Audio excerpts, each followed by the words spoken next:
Hey everybody, we're live, we're live. Look at us. Let's let this thing populate up. This is your live questions. So what we're gonna do today is 350Z aero results. As you can see, I got myself on a little screen right here. We're gonna make that smaller so we can see more of it. Ask your questions. Best question asked today wins a free t-shirt. So get yourself a free t-shirt, ask some pretty good questions. And today everything is going to be surrounding Tom's Grassroots Motorsports sponsored. Is this the chat, Marcus? You're really going for that free t-shirt. So this is going around Tom's Grassroots Motorsports 350Z that we brought in.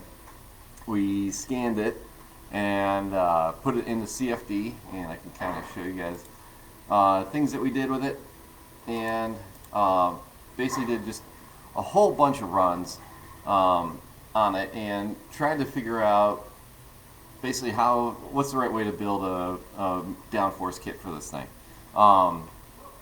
The 350Z itself had a whole host of challenges, just like every car does, and we're gonna go over those challenges, what we did to solve them, and the interesting things that came up along the way as well. So, and then of course, pop your questions down the bottom, and we get those answered up for you. So, without further ado, looks like we're getting populated. What's a chat? You guys are jerks. So let's dive right into it, shall we? So basically, we're gonna go over this data here. This is run number one. This is the base. This is with no wing on it at all, no splitters, no nothing, just the car as it sits. And you can see we measure everything at 150 miles an hour, which is kind of our standard. Of course, we can test them faster, slower, but this is just what we test everything at. And the 350Z base made lift of 188 pounds. That means as the car is going faster, it's actually getting lifted up and off the ground. So if you go out and you drive your car around, it starts feeling light when you go faster. That's what you're feeling. So then we kind of went from there.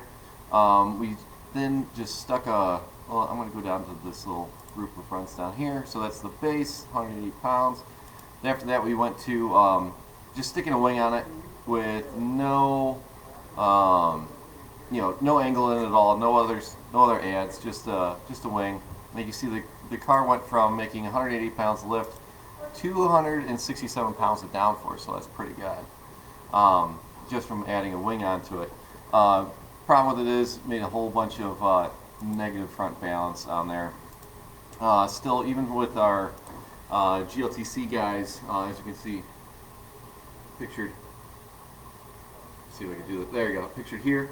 They're not allowed to run splitters, or they're allowed to run splitters, but it's a big points hit, so they usually will select not to. And we find out that that those are, of course, naturally something. So those are naturally a way to add speed. It's just to stick a wing on there, even though it messes with your balance a little bit. We find that it kind of chews up your front tires a little bit more than it needs to. Now, of course, you couldn't, and then when we added even more wing angle to it, we set it the wing at 5 degrees and max bit. So we see that our max bit. I don't know what that means. And then we set the wing at 5 degrees. We got a little bit more downforce out of it, but you can see kind of the balance kind of going crazy with it. Negative 63 in the front is kind of going the wrong direction. Then at that point, we did some more runs. We kind of sized the splitters accordingly. Tried a whole bunch of different sizes. We went everywhere. Naturally, we want to try to make a 3-inch splitter because it's rules legal. But the Z-Cars was having a hard time. It was just having a hard time making front downforce. It didn't necessarily take to making front downforce well. Not like the Miatas do. Actually, it was a lot. So it's very similar to like the Corvette issues that we're having. It just did not want to make front downforce. So we were that point, we selected to go with a 5-inch splitter. Let's see if I can get a top-down view. So it's a good size splitter. Makes lots of downforce on the front. At that point, we went into it, and you know, you can see it on this test. It was a run 5. This is what we came up with as our medium downforce package. Made 630 pounds of downforce at 150, and the balance came back. So we were having closer to 32%. Still not, you know, we'd like to have a little bit more in the front, but you know, that's with the wing all the way at 5 degrees. So judging by how much, about 10% difference there by the 0 and 5 degree difference on the base. So we're confident that trimming this wing out will get you a lot more front balance on it. Let's see, so let's check the questions. If we can go ahead. How do the splitter ramps and canards affect the 3Z versus standard medium kit? Very good question. So what he's asking there is we put ramps. You can see them right about here. Let's see if I can't get that through.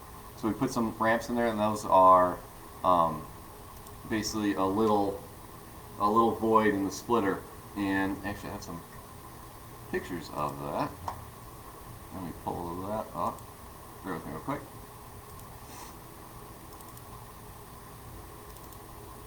So these are the splitter ramps that we added in, and you know, of course we put those into the formula, and then we added these dive planes as well. And Marcus wanted to know how that worked out. Worked out pretty good. Brought it up to 658 pounds downforce over 630, and gained about 3 pounds of drag on it. But yeah, so that one came out pretty good. That was a nice little bump right there. Is this based off a level car with no rake or with OEM rake? Hold on. Rob. Oh, the engineer's gone. I think we had a couple degrees of rake in it. Yeah, we did. You can kind of see it's a little lower in the back. We had, I want to say it was like a 1/2 inch rake built into the chassis. I could be wrong on that one, but yeah, we did put a little bit of rake in it. And then of course adding more will help your front downforce for sure. So yeah, so that was why we sized the splitter the way we did. It's also why we came up with, you know, it's why we came up with the splitter size that we did. I like that picture the best. And then what I wanted to show you guys was this video. Let me flip through here. So that side. So this is the front to back chop. You'll see, and kind of cool. You can see it's basically a GIF as we run through the body of the car, and you can see the airflow movement going. But what we were really excited about was, I'm going to pause it here. So this is your A pillars right here, and you can kind of see this wake, this little vortice come here of turbulent air. And you watch it grow. See, it keeps getting bigger, bigger and bigger and bigger, and that's just some dirty air in that spot. And then you'll see it, that dirty air come, boom, bangs right into the wing pylons that we use.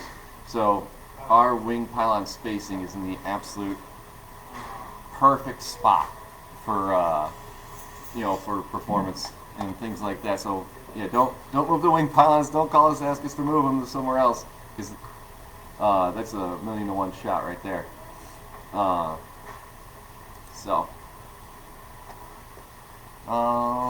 What is the splitter height off the road for testing? We usually say if you're at 3, if your splitter height is 3 inches off the ground, it'll make good performance. It'll make good downforce. If it's 4 inches off the ground, it'll live a lot longer.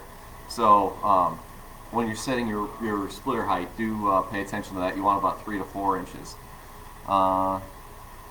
Guess my pylons are staying where they are. Yeah, Chris, you don't want to move them. So Keep saying my bit rate. Planning on putting NACA ducts underneath roughly where the ramps are for brake ducting. So let me. So the problem with NACA ducts is downstream air, right? So they will make vortices like this on the bottom side of the car. So I really don't like to see NACAs on the bottom, just because everything behind it is going to get really disturbed air. They're a really low drag option of bringing air in, which is great. Normally you have to use a scoop, and those are really high drag. So the NACA is really good for bringing air in that way. But everything downstream of that NACA is going to be fighting for clean air. So I really don't like to see them on the bottom of the car, especially if you plan on going for a diffuser later. Then it makes life really hard. That's actually a pretty good question. I like that one. So, and then kind of see. So we kind of went over the medium downforce kit pretty quick. You know, we're making 600. You know, on the website it says 700 pounds of downforce, and you guys might be saying, why does it say 603 here? Well, it's easy because you have to negate the lift made by the body, which is 188 pounds. So you go. Come on back. You know, 188 negative plus, where was it? Run 5, 630, and oh no, that's wrong. 630 plus 188. So you'll see it. We end up making. You have to negate the lift made. So the kit's actually making closer to 800 pounds of downforce, 150. Because its result is 630, and the original lift was 188. That's actually pushing the car back down. So that's why it comes out with a little bit different number on the website, even though this one says 630. Lift to drag is also pretty good on the medium downforce kit. We had one of the best lift to drags ratios, and of course that's how you build a fast race car, is have a really good lift to drag number, which is that guy right there. 1.19,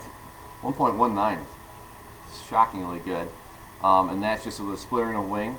You can see when we added the dive planes, where was it at? Splitter, dive planes, and wing, and I think that one had the ramps in it as well.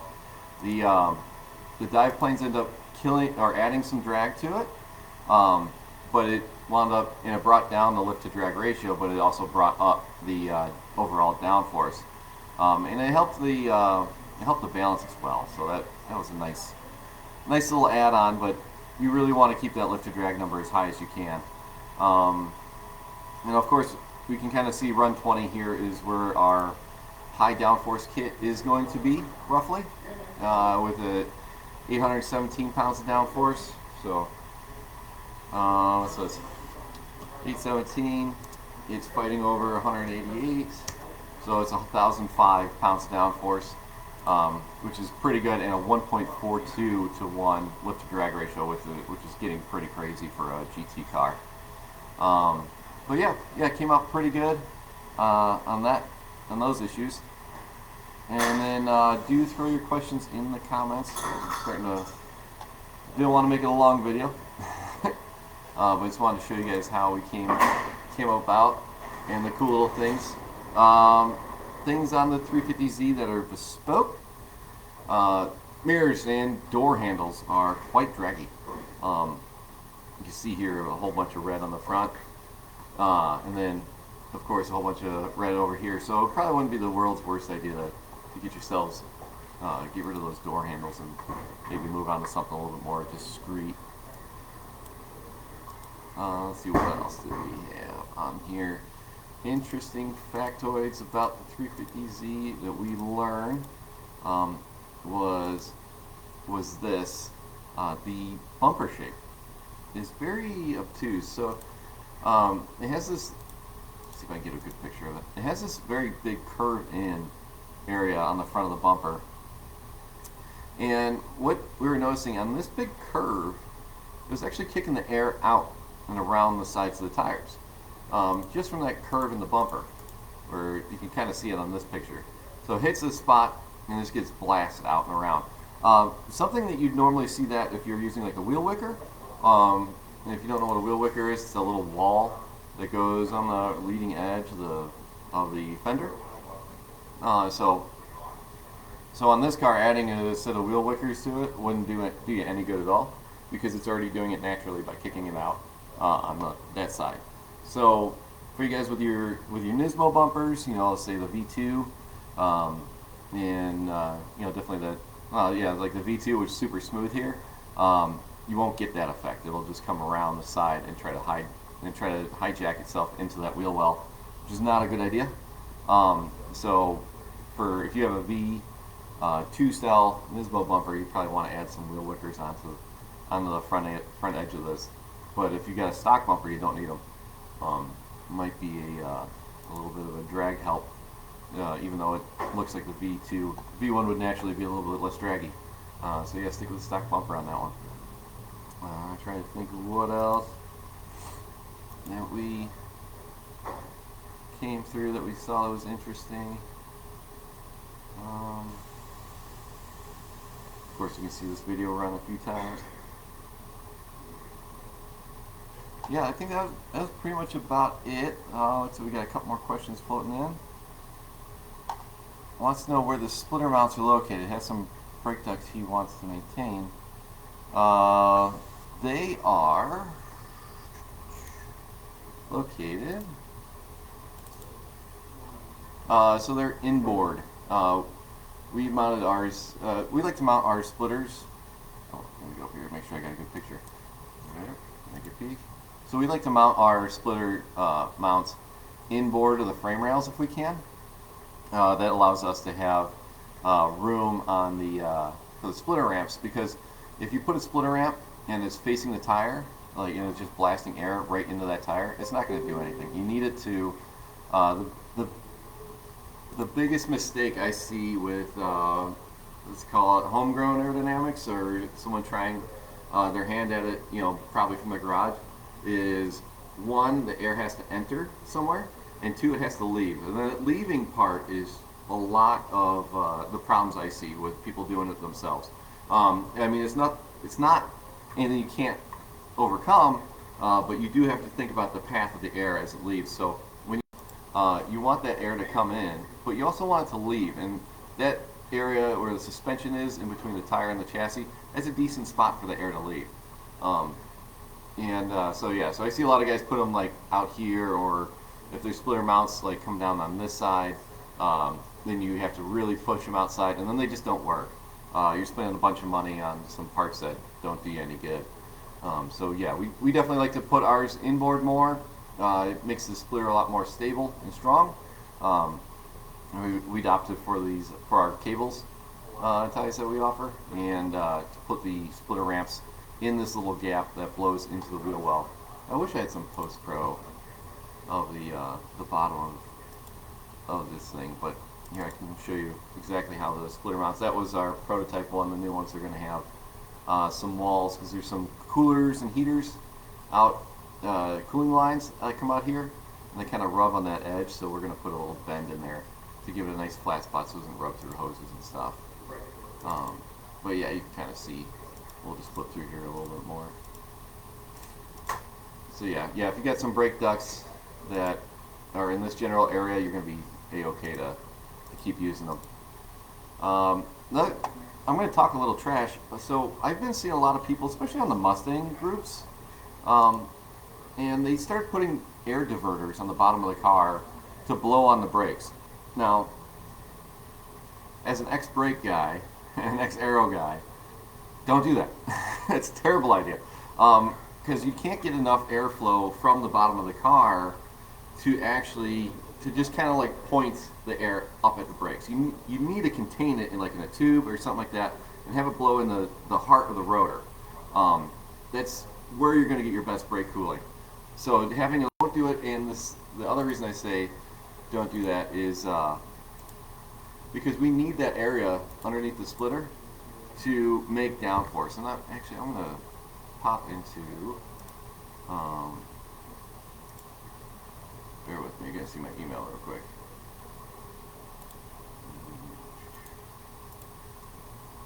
So get used to all that. I'm gonna jump into some post pros with like the Corvette. Actually, let's do that. I'm gonna do it with my car. Chrome. Bear with me real quick.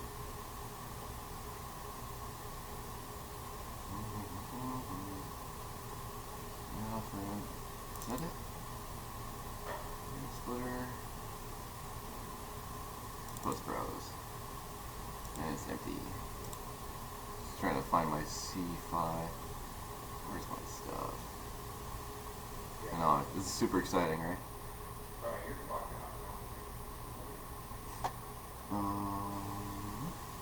Where's my C5?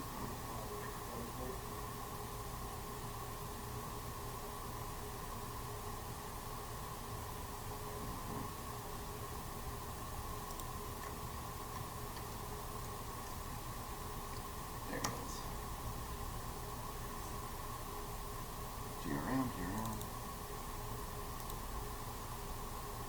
So I wanted to show off, here we go, post pro images. Just that, how important it is on the bottom side of, yes, there we go, beautiful. So I just want to show how important it is on the bottom side. You can see here the splitter is doing its best to make as much downforce as it can on this leading edge. And here's some splitter ramps that are blowing in to the kind of this wheel area. If you put a wall here, that's going to stop this to blow on the brake ducts. That's going to stop this splitter ramp from doing anything. So you kind of want to figure out, do I want my splitter to make downforce, or do I want to have a little thing to blow air on my rotors? You don't do both. That just won't come out so great.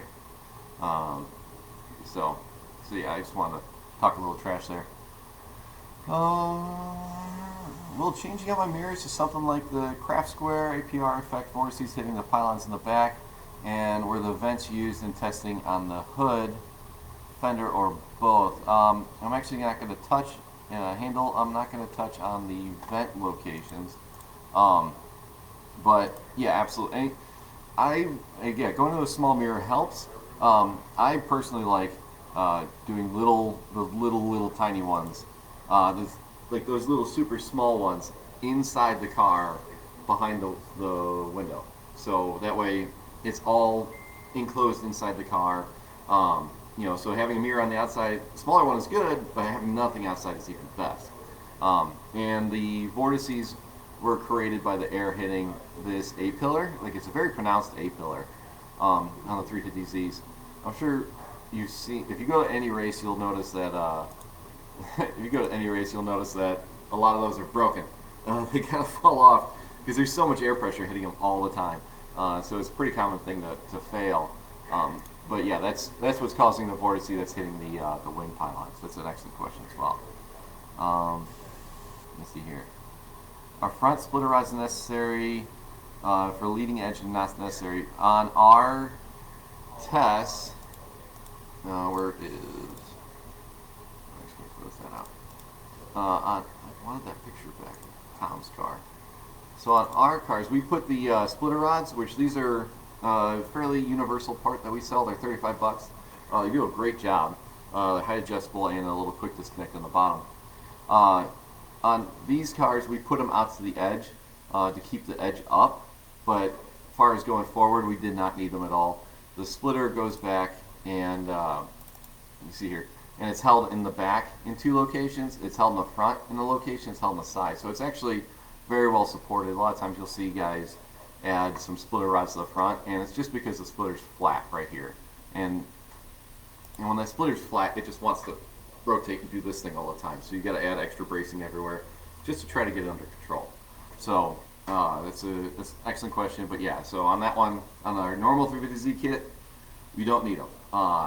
Maybe on the Nismo for the V3, we'll have to see, because that's going to have quite a bit of stick out in the front.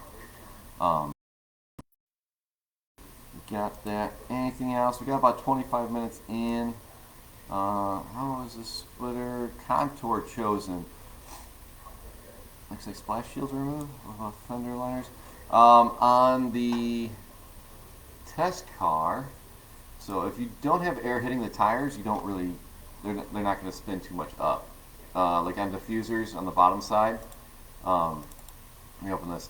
Like on like on the bottom side where the air hits down here, that'll stir up a whole bunch of air and it messes with diffusers. But if, like on the leading edge, if that's covered up, you're usually pretty good. So I wouldn't be stressing too much about like the splash shields or anything like that. What about fender liner? Yeah, that's basically it. Splitter contour. So you can kind of see where we came from. So the splitter contour, we were trying a whole bunch of different things, and you can kind of see here that the 350's splitter all the way across here makes pretty good high pressure all the way across, which is frankly really rare. Generally, we'll see it, like especially on the edge, taper off. You can kind of see a little bit here as it sits underneath the dive plane. See if I can get a little bit of a 3/4 shot with pressure. No, I don't have one. But you kind of see like this edges, like on a Corvette car, the Corvette, that's all perfectly green. Like there's no pressure built up there at all. So we were able to get a little bit more front downforce by sticking that out a little bit more in the front there. So yeah, that was a good one. How much does the hardware on the bottom of the splitter affect it? It will affect it. I'm not gonna lie and say it doesn't. Where are we? I want to find that picture. There it is. The splitter hardware in question.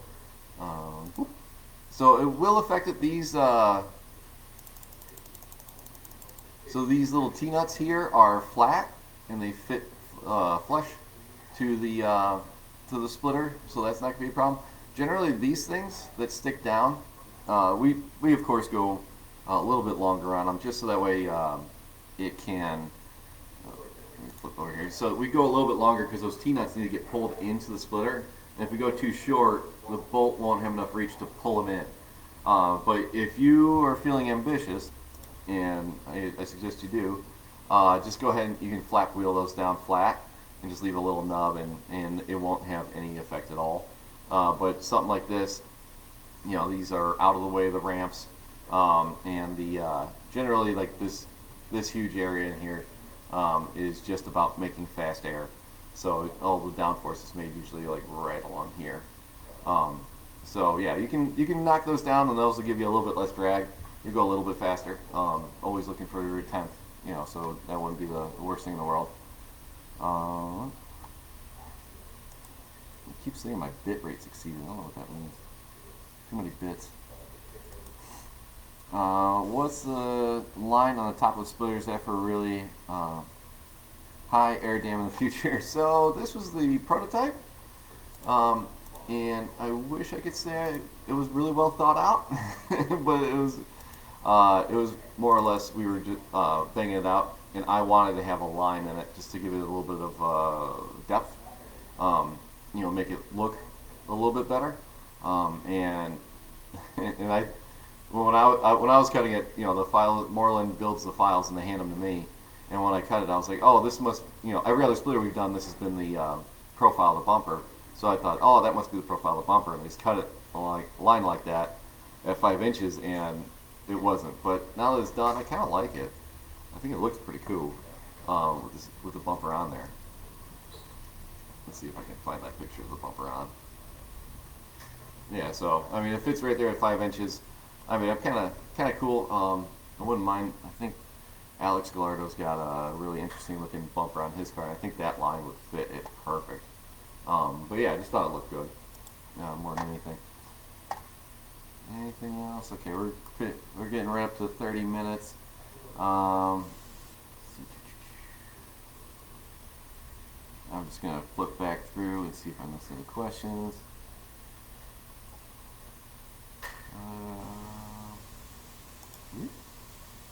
Dalton, thanks for tagging all your friends. That's pretty cool.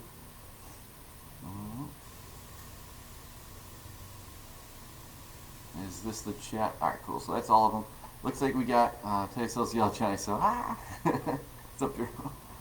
So that's it. We're at 30 minutes. That's the gist of it. You know, of course, you have more questions. Jump in. Oh, I got to turn this on. If you have more questions over the medium downforce kit for the 350Z, go ahead and reach out to us on our website, Facebook, Twitter, Instagram, TikTok. I'm sure I'm forgetting a few. Email, and just ask us your questions there. And if you just want to order up one of these downforce kits, it's, get yourself over to 9 Lives Racing right there. Type in medium downforce. Click that.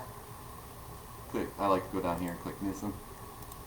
And you can get yourself the medium downforce kit that prices the price of the wing with a splitter with cut out as a template. You can add in your sturdy boys. You can even go all the way up to carbon fiber on the splitter. So you can go right there and get yourself about 767 pounds of downforce. Other than that, that's it from me at 9 Lives. Thank you for joining us, and we'll talk to you soon.